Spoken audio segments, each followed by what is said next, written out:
नमस्कार साथियों, आज हम जानेंगे कि भगवान शिव को भस्म क्यों प्रिय है। शिवजी के पूजन में भस्म अर्पित करने का विशेष महत्व है। 12 ज्योतिर्लिंगों में से एक उज्जैन स्थित महाकालेश्वर मंदिर में प्रतिदिन भस्म आरती विशेष रूप से की जाती है। यह प्राचीन परंपरा है। तो आइए जानते हैं कि शिव पुराण के अनुसार शिवलिंग पर भस्म अर्पित करने का क्या परंपरा है और इससे क्या होता है। भगवान शिव अद्भुत व अविनाशी हैं। भगवान शिव जितने सरल हैं उतने ही रहस्यमयी भी हैं। भोलेनाथ का रहन सहन, आवास, गढ़ आदि सभी देवताओं से एकदम अलग है। शास्त्रों में एक ओर जहाँ सभी देवी देवताओं को सुंदर वस्त्र और आभूषणों से सुसज्जित बताया गया है, वहीं दूसरी ओर भगवान शिव का रूप ही निराला बताया गया है। शिवजी सदैव मृगचर्म धारण किए रहते हैं और शरीर पर भस्म लगाए रहते हैं। शिवजी का प्रमुख वस्त्र भस्म है, क्योंकि उनका पूरा शरीर ही भस्म से ढका रहता है। शिव पुराण के अनुसार भस्म सृष्टि का सार है। एक दिन संपूर्ण सृष्टि इसी राख के रूप में परिवर्तित हो जानी है।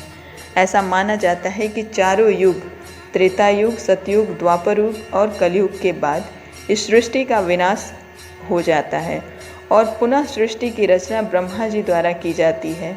यह क्रिया अनवरत चलती रहती है। इस सृष्टि के सार भस्म यानी राख को शिवजी सदैव धारण किए रहते हैं। इसका यही अर्थ है कि एक दिन यह संपूर्ण सृष्टि शिवजी में विलीन हो जानी है।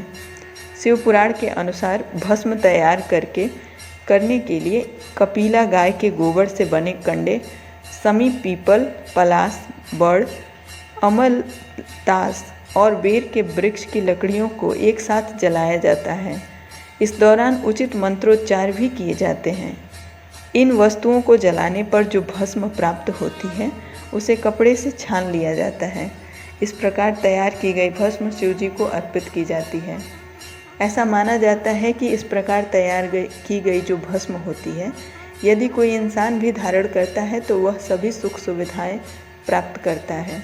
शिव पुराण के अनुसार ऐसी भस्म धारण करने से व्यक्ति का आकर्षण बढ़ता है, समाज में मान सम्मान प्राप्त होता है। अतः शिवजी को अर्पित की गई भस्म का तिलक लगाना चाहिए। जिस प्रकार भस्म यानी वह राख से कई प्रकार की वस्तुएं शुद्ध और साफ की जाती हैं, ठीक उसी प्रकार यदि हम भी शिवजी को अर्पित की गई भस्म का तिलक लगाएंगे तो अक्षय पुष्प की प्राप्ति होगी और कई जन्मों के पापों से मुक्ति प्राप्त हो जाती है। भस्म की यह विशेषता होती है कि यह शरीर के रोम छिद्रों को बंद कर देती है। इसे शरीर पर लगाने से गर्मी में गर्मी और सर्दी में सर्दी नहीं लगती है। भस्म त्वचा संबंधी रोगों में भी दवा का काम भी करती है। शिवजी का निवास कैलाश पर्वत पर बताया गया है, जहाँ का वातावरण एकदम प्रतिकूल है। इस प्रतिकूल वातावरण को अनुकूल बनाने में भस्म महत्वपूर्ण भूमिका निभाती है। भस्म धारण करने वाले शिव संदेश देते हैं कि परिस्थितियों के अनुसार स्वयं को ढाल लेना चाहिए। जहाँ जैसी हालात बने, हमें भी स्वयं को उसी के अनुरूप बना लेना चाहिए। तो साथियों, आशा करते हैं कि यह जानकारी आपके लिए उपयोगी सिद्ध होगी। धन्यवाद।